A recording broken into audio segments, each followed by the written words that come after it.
Assalamualaikum warahmatullahi wabarakatuh. Hello, Professor Agus. My name is Ayuna Siha. Today, I would like to present my topic that called bio-based materials that already given as the midterm assignment, which this material based on DHL technology radar. So, what is the bio-based material?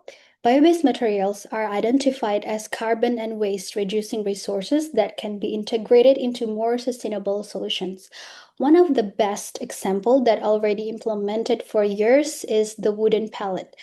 Nowadays, based on the DHL technology radar surveys, there are additional bio-based materials that have been introduced and tested. Those are bamboo, rice husk, palm fiber, mushroom, and solutions made of algae. So why does the bio-based material become a trend? First, because it increased the increase of consumers and corporations that paying attention of sustainability. According to the survey of McKinsey, compostable and plant-based packaging receive highest rankings between 69 to 68%, which shows a generally positive correlation between the use of bio-based materials and consumer satisfaction.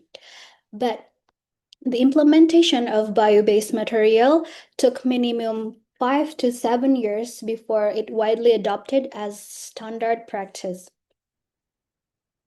So these are some relevance to the future of the logistics, the usage of bio-based materials.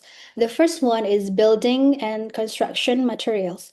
According to DHL radar, technology radar, the largest contributor to greenhouse gas emissions was the building and construction materials, which responsible for astonishing 37% of energy related to carbon emission. One of the example of material is mycelium, which is derived from fungi. So it's one of the example as sustainable construction materials. One of the application of a company that already implement it was Ecovative's mycomposite, which those materials boost strength, water resistance, mold resistance, virus resistance, and other qualities. Those solution can help lower the carbon footprint of the building and construction industry. The second one is the bio-based materials from logistics and operations assets. As we know, the trend of buying things from online or e-commerce, which will grow exponentially along with the warehouses, which also associated with assets such as pallets, racks, and picking bins. One of the example from the DHL company radar was the Origo company in Malaysia. It utilizes agricultural waste form, palm fibers, or rice husks to reduce pellets. So the challenges that lies in implementing bio-based material in logistic operation assets where these bio-based solutions have comparable longevity if we compare to traditional wooden pallets. And the last one is packaging and packing materials. The most visible waste outputs from supply chains are packaging and packing materials that are mostly plastic, with less than 9% of plastic products that recycled globally in 2022.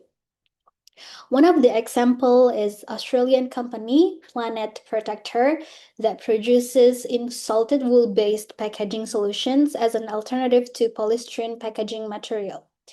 So there are some materials that helps as an option for sustainable packaging, such as algae, mushrooms, and bamboo. So by adopting packaging and packing material that are both biodegradable and bio-based, logistics and supply chain organization can better ensure they are tackling the sustainability challenge. So the summary and trend overview. Those are some challenges that we have to face if we want to implement bio-based material. First one is it's relatively still small if there is any uh, supply challenge. There will be supply challenges if there are huge demands. And then there will be pricier than less sustainable alternatives. And the third one, bio-based materials are not always biodegradable, and so it still may contribute to waste. And the last one is it is more sustainable, but it often have limitation in terms of durability and of stability. So here are some my takeaways to the bio-based materials.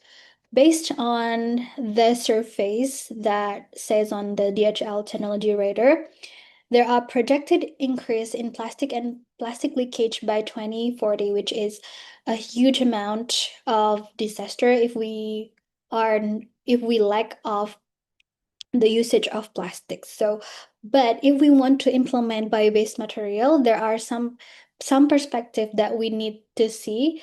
The first one is from an environmental perspective, because the more bio-based it is, the more it's good for the environment. The second one is operational perspective, because it bio-based, it's not comparable if we compare it from the longevity and durability.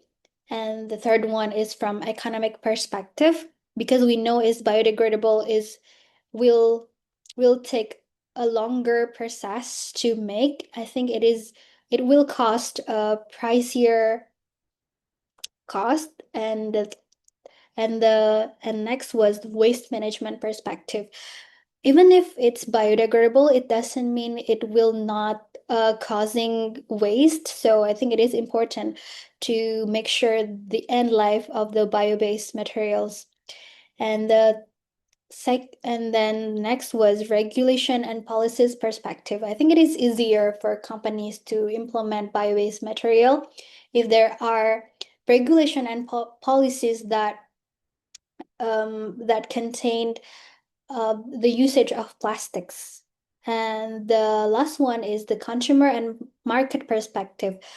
As I mentioned before, that the usage of bio-based material increasing consumer and companies attention. So I think uh it is good for consumer and market perspective, as long as it shows a great performance and reasonable prices.